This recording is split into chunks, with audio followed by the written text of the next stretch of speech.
এবার ঘুরে দাঁড়াও, সবার মনের মতো হওয়ার চেষ্টা বন্ধ করো। অন্যদের কথা চিন্তা করতে করতে নিজেকে ভালোবাসতে ভুলে যেও না। কেউ খারাপ বললে তাকে বারবার বোঝানোর দরকারই নেই যে তুমি ভালো, তুমি সস্তা নও, তুমি খেলনা নও, তুমিও অন্যদের মতো একটি জীবন্ত প্রাণ।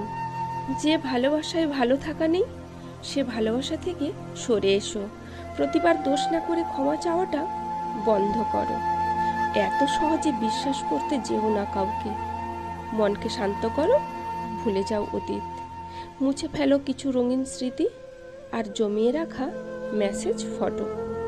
যেখানে মূল্য নেই, গুরুত্ব নেই, সম্মান নেই, সেখান থেকে উঠে এসো। নিজের দিকে একটু তাকিয়ে দেখো, সময় খুব দ্রুত ফুরিয়ে যাচ্ছে। এবার নিজের চোখের জল মুছতে শেখো। এবার অন্তত নিজের ইচ্ছাটাকে একটু ভালোবাসো।